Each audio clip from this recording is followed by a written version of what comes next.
আসসালামু আলাইকুম, সবাইকে স্বাগতম জানাচ্ছি নতুন আরও একটি রেসিপি দেখার জন্য। আজকে আমি করব আলু, বেগুন, মূলা এবং টমেটো দিয়ে মাছের ঝোল তরকারি। এইভাবে মাছের ঝোল রান্না করলে ভীষণই ভালো লাগে। আর আজকে আমি এই রেসিপিটা করেছি পাঙ্গাস মাছ দিয়ে। অনেকেই পাঙ্গাস মাছ খায় না, তবে এইভাবে পাঙ্গাস মাছের যে নিরামিষ বা আমিষ তরকারি হলে ভীষণই ভালো লাগে। বেগুন, টমেটো দিয়ে কিন্তু শীতকালীন এই সবজিটা ভীষণই মজার হয়। যারা এইভাবে শীতকালীন সবজি খেতে ভালোবাসেন, মাছের ঝোল খেতে ভালোবাসেন, তারা অবশ্যই আমার রেসিপিটি ফলো করে বাসায় একবার ট্রাই করে দেখবেন। বেগুন দিয়ে মাছের ঝোল রান্না করার জন্য আমি এখানে নিয়েছি আলু, নিয়েছি কিছু টমেটো, নিয়েছি মূলা এবং নিয়েছি একটা বড় সাইজের বেগুন। আজকে আমি পাঙ্গাস মাছ দিয়ে এই মাছের ঝোলটা করব, তাই পাঙ্গাস মাছের টুকরো নিয়েছি। তারপর আমি একটা প্যানে তেল দিয়ে তেলটাকে গরম করে নিয়েছি। তেলটা যখন গরম হয়ে আসবে তখন আমি মাছের পিসগুলোকে ভেজে নিব। আর পাঙ্গাস মাছের টুকরা খেলে এভাবে ভাজি করলে কিন্তু বেশি ভালো লাগে। মাছটা আমি প্রায় ভালো করে ভেজে নিয়েছি। আমার মাছ ভাজিটা হয়ে গিয়েছিল। তারপর আমি মাছ ভাজিটা উঠিয়ে নিব।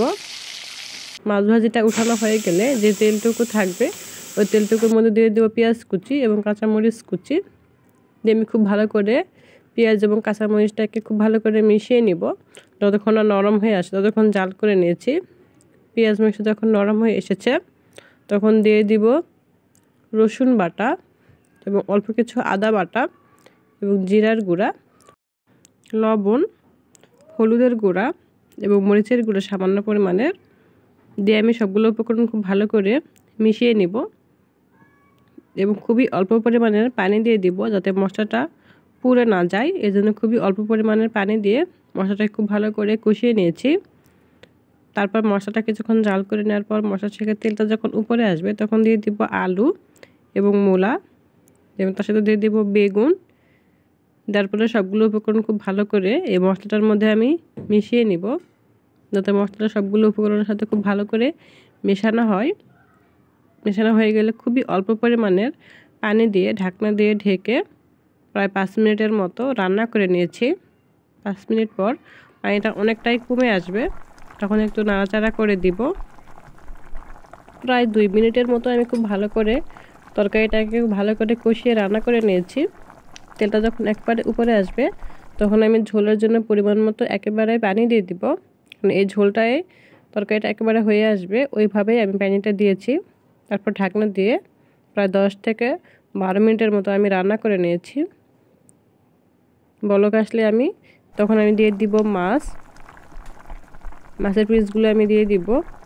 মাছের পিসগুলো কিন্তু আপনারা চাইলে ঝোলটা যখন বলক আসবে তখনও দিতে পারবেন, কিন্তু আমি একটু জাল করে নিয়েছিলাম। তারপর দিয়েছি টমেটো দিয়ে আবারও ঢাকনা দিয়ে প্রায় 4 মিনিটের মতো আমি রান্না করে নিয়েছি যাতে টমেটোটা খুব ভালো করে সেদ্ধ হয় এবং মাছের ফ্লেভারটাও তরকারিটার মধ্যে খুব ভালোভাবে যায়, এজন্য রান্না করে নিয়েছি। আমার রান্নাটা প্রায় হয়ে গিয়েছে। আমি ধনিয়া গুঁড়া এবং জিরার গুঁড়া দিয়ে চুলাটা অফ করে দিয়েছি এবং পরিবেশনের জন্য উঠিয়ে নেব।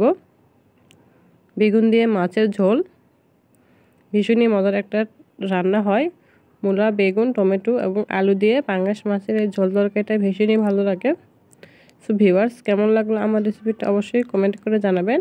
আর আমার চ্যানেলটাকে সাবস্ক্রাইব করবেন এবং পাশে থাকা বেল আইকনটি বাজিয়ে দিবেন। Thank you watching my video.